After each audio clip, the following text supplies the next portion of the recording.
Bitcoin Mongolia клубээс ирж байна. Та бүгдэд энэ 2 өдрийн өмнө бичсэн бичлэгийг үзүүлье гэж бодож байна. Тэрнээс өмнө энэ компани сайтн дээр ийм багцуудыг авдаг хэсэг байдаг. За ингээд би нэг багц авлаа. Ямар төлбөрөөр төлөх вэ гэхээр энэ биткойноор төлж болно. За next гээд. За тэгэнгүүт ийм хаяг руу ороод ирж байгаа энэ. За энэ хаяг руу. За энийг би дараа нь ярив. Одоо бол нэг 2 YouTube бичлэгийг ярина. Энэ бол компаниас багц авахд ямар төлөвлөөр авч болдгоо. Түүний нэг биткойн, энэ биткойны компани дансыг та бүгдэд бичлэгийн дараа үзүүлнэ. За энийг түр орхиод бичлэг рүү оръё. За энэ бичлэг нэлээд урт 2 бичлэг байгаа. Тем учраас би Добрый день, дорогие друзья. Я хочу провести этот выпуск. За энэ бол Светлана Корничук гэж энэ Орос эмэгтэй байгаа. Тэгэд энэ өөрийнхөө дүгнэлтийг хийсэн байлаа. Компанид юу болж байгаа талаар.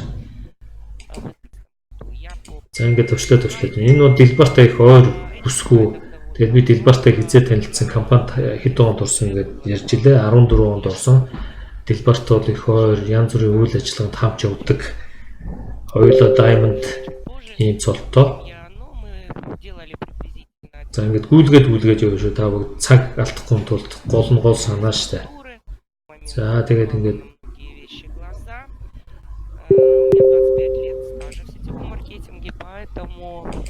өөрөө бол ийм сүлжээний бизнест 25 жил ажилласан эмэгтэй гэж ярьж байгаа. За ингээд үйл ажиллагаануудынхаа зургийг үзүүлж байна.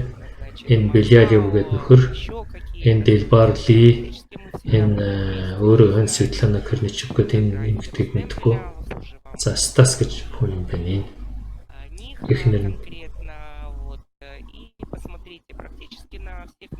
За бүх үйл ажиллагаан дээр ингээд оролцдог байсан хамтдаа гэж ярьж байна.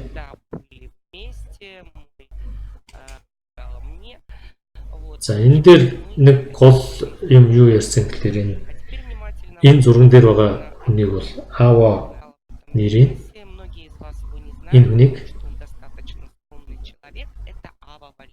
Ава Валиста гэж хүн гэж байна. Энэ хүнийг бол одоо энэ OneCoin бизнес рүү татаж оролцуулсан юм байгаа. Энэ хүний одоо хамт ажилладаг нь энэ Светлана энэ хоёр юм байлаа. За ингээд цаашаа явъя. За тэгээд өөрийнхөө энэ спонсорд бол ямар ч гомдол санал байхгүй гэсэн ярьж байгаа. За энэ бол 18 оны 6 сард бол энэ компани зүгээс D-Shake-ийг гаргаад сургалт явуулах уулзалт зохион байгуулсан байна. За энэ хурал дээр бол энэ зурган дээр бол Лена Палкова гэж эмэгтэй байна. Цаана Дэлбар аваа нөгөө Стас Эдмост нь юу тайлбарлаад байгаа. Энэ дээр бол энэ эмэгтэй их гомдолтой ярьж байсан. Одоо би энэ Дэлбартай маш олон жил ажилладаг. Эндээс ер нь хамгийн юм ихээсээ энэ уулзалтын дээр ингээ цаана хүмүүс тайлбарж байна. Энэ Палкова нь бол энэ Корничуктай хамт ажилладаг хүн юм байлаа. За ингээд 100 өнгөрөнгүүд дараа тэр Руминдо Криста Калина гэдэг залуугийн үйл ажиллагаан дээр очсон гэж ярьж байсан. Бас GLG одоо байгуулагдсан энэ үү тэгээд надад бол ойлгомжгүй санагдсан. Яагаад тэгэхээр энэ хөдөлмөрлөөгүй хүмүүс бол энд бол маш ихээр орцсон байсан.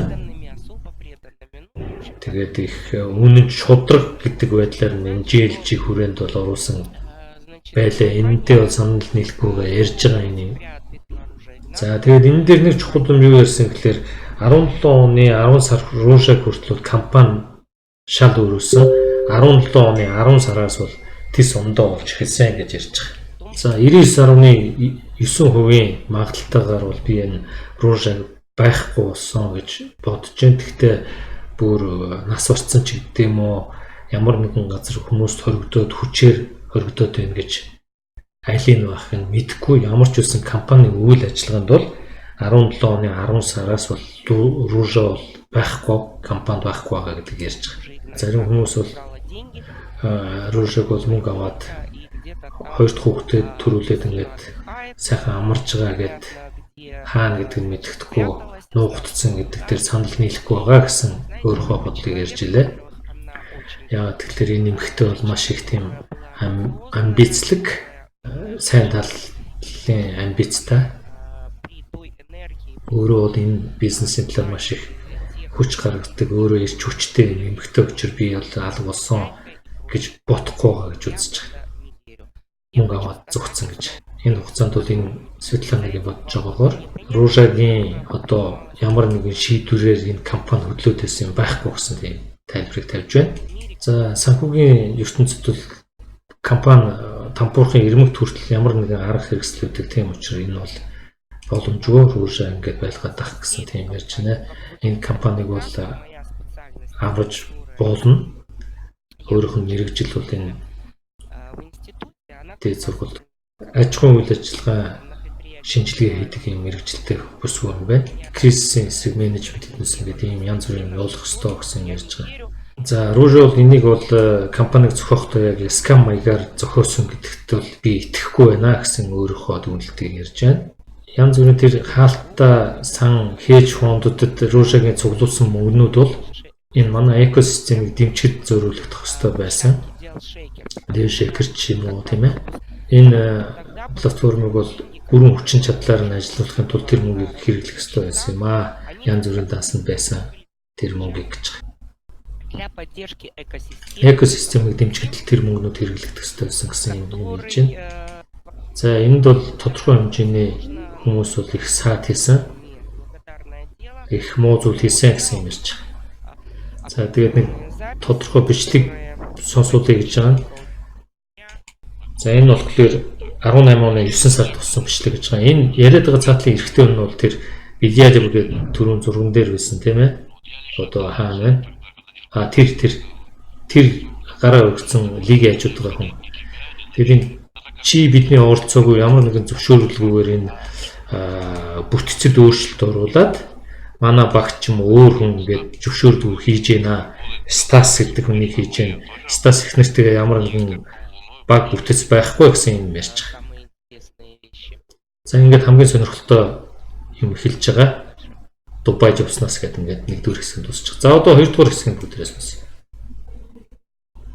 Ну что, вот как раз вот с этого события. За энэ зурган дээр байгаагаас бол хамгийн сонирхолтой юм гэсэн энэ бол Дубай. 18 оны 9 сарын 9-нд первый Diamond Live Tour. За энэ болохоор Diamond-уудын анхны юм аялал болсон юм байна. Тэгээд энэ дээр эрэхтэй бол энэ Diamond-ууд цуглараад цаашдын юм ярих компани бол Diamond-уудыг ямар нэгэн шагнал урамшуулж өгч өгөөгүй гэсэн гэж байгаа. Гэтэл дэлбар болохоор энэ 7-8 одоо Diamond хүмүүсийг аваад ирсэн байсан. Тэгээд ямар нэгэн ажил хийгээгүй тэр онцгой гайхамшигтай ажиллаагүй хүмүүс байсан. Тэр үед бол Василина хамгийн компани том хүн болсон байсан. Константин өөрийнхөө үүрэг ролыг бол бүрэн ойлгоогүй тийм үе байсан гэж. За сүүлийн 2 жилийн хугацаанд бол ингээд харангууд бол Василина бол компани бүх үйл ажиллагааг удирж байсан.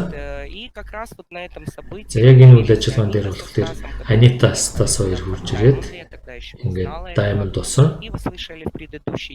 За тэгээд энэ дээр юу ярьсан гэхээр тэр утсан дээр энэ Светланагийн одоо спонсор Ава гэдэг хүний одоо компаниас ингээд хүмүүс гарангууд тэр Diamond-уудын байрыг тодорхой хэмжээний зүтгэл итгөх гаргаж байгаа хүмүүст өгнө гэсэн тийм компани тайлбар явуулж байсан. Гэтэл яг энэ Светланагийн дээдлийн тэр дөрөвний Ава гэдэг хүн компаниас гараад явангууд тэрнийх нь байрыг энэ хоёр эмэгтэйд өгсөн. Тэр үйл ажиллагаанд бол энэ дэлбарыг оролцсон гэдэг юм ярьж байгаа. За тэгээд СНГ болон Орос хэлтэй зах зээлийг хуваах ажиллагаа эндээс эхэлсэн. За тэгээд энэ өөрийгөө хар бриллиант гэж байгаа бол яаж авсан тодорхойгүй. За тэгээд энэ Беларусь, Киргиз гэдэг ингээд баахан юм болж байгаа. Ингээд ёс зүйн үйл ажиллагаа явуулсан гэсэн юм ярьж байгаа. За Powerpack бол манай бүтцээр зарж ирсэн тэр Habib-ийг Светлана өөрөө бүртгэж ингээд оролцож ирсэн.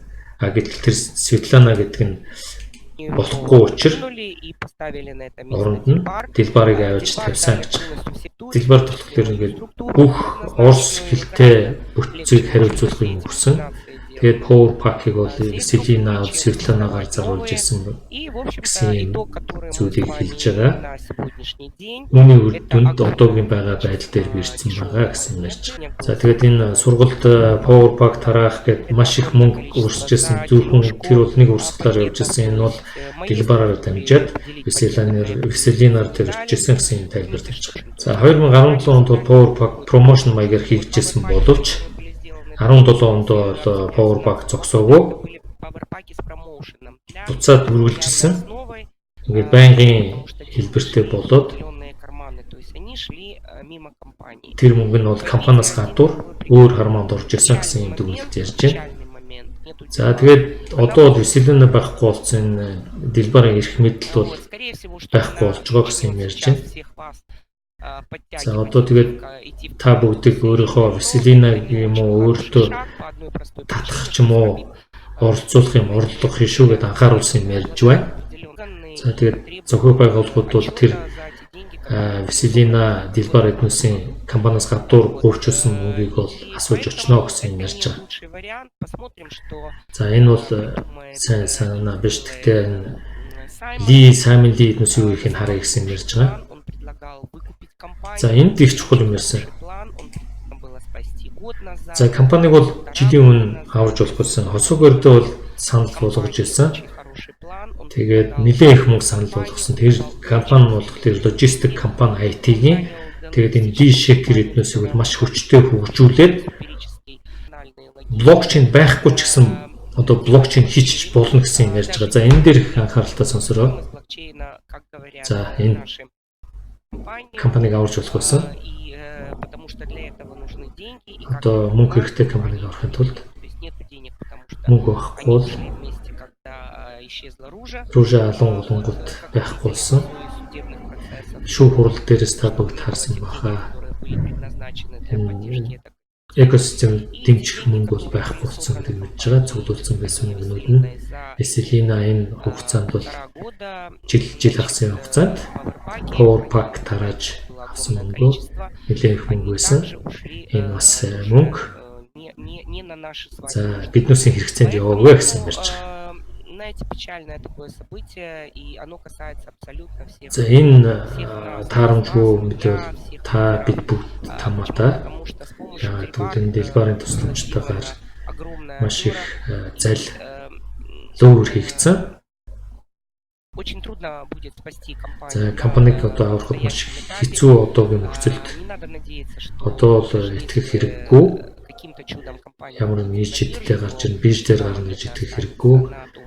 Яг энэ ханшин дээр бирж дээр гараад байна гэж бодох хэрэггүй. Маш хүнд юуныг хийхэд яг үгээр санхүүгийн шинжирч үтэй гэж. Тийм учраас одоогийн байдал бол та бүгд ойлгох ёстой. Энэ хугацаанд бол багц хуваах бүх ажиллагаанд бол мөнгө маш их цугларч ирсэн. Энэ бол дэлбар Vesselina-гаар яваад цуглагдаад тэгээд дэлбар бол бараг сард 2-3 удаа офс дээр байдаг байсан. Энэ офс юу болж байгааг харахгүй байх боломжгүй шүү дээ гэж.